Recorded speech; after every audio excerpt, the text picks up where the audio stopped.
এই গোপালপুরে যেন আমরা আল্লাহ রাব্বুল আলামিনের ইচ্ছায়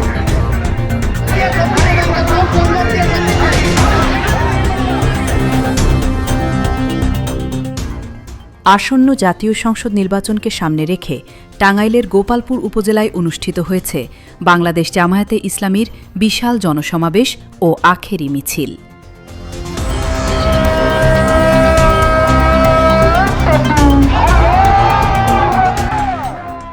সোমবার বিকেল ৪টায় উপজেলার ঐতিহ্যবাহী গোহাট ময়দানে এই কর্মসূচির আয়োজন করা হয়।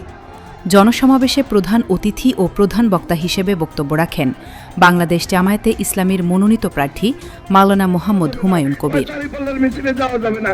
আচ্ছা ঠিক আছে, দাঁড়িপাল্লার মিছিলে না হয় আজকে আসতে দিলেন না, মন থেকে আপনি দাঁড়িপাল্লা কিভাবে উঠাবেন প্রমাণ হবে 12 তারিখে ইনশাআল্লাহ।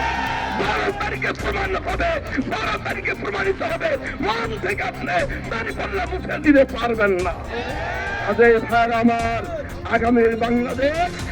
বক্তব্যে তিনি ইসলামী আদর্শভিত্তিক সমাজ ব্যবস্থা প্রতিষ্ঠা, সুশাসন নিশ্চিতকরণ, দুর্নীতিমুক্ত প্রশাসন গঠন এবং জনগণের ন্যায্য অধিকার আদায়ের অঙ্গীকার ব্যক্ত করেন।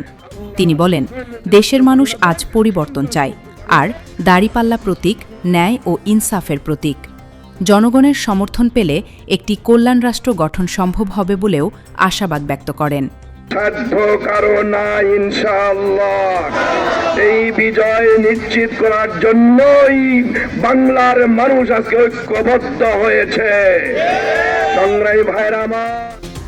জনসমাবেশ শেষে গোহাট ময়দান থেকে দাঁড়িপাল্লা প্রতীকের সমর্থনে একটি আখেরি গণমিছিল বের করা হয়। মিছিলটি গোপালপুর উপজেলার বিভিন্ন গুরুত্বপূর্ণ সড়ক প্রদক্ষিণ করে পুনরায় গোহাট ময়দানে এসে শেষ হয়।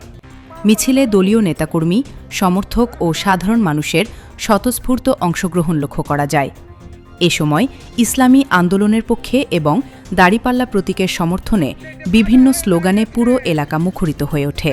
কর্মসূচিতে জামায়াতে ইসলামীর উপজেলা ও ইউনিয়ন পর্যায়ের নেতাকর্মীসহ বিভিন্ন পর্যায়ের দায়িত্বশীল ব্যক্তি ও আমন্ত্রিত অতিথিরা উপস্থিত ছিলেন। শান্তিপূর্ণ পরিবেশে অনুষ্ঠিত এই জনসমাবেশ ও আখেরি মিছিল গোপালপুর উপজেলায় জামায়াতে ইসলামীর নির্বাচনী কার্যক্রমে নতুন গতি এনেছে বলে মনে করছেন স্থানীয় রাজনৈতিক বিশ্লেষকরা।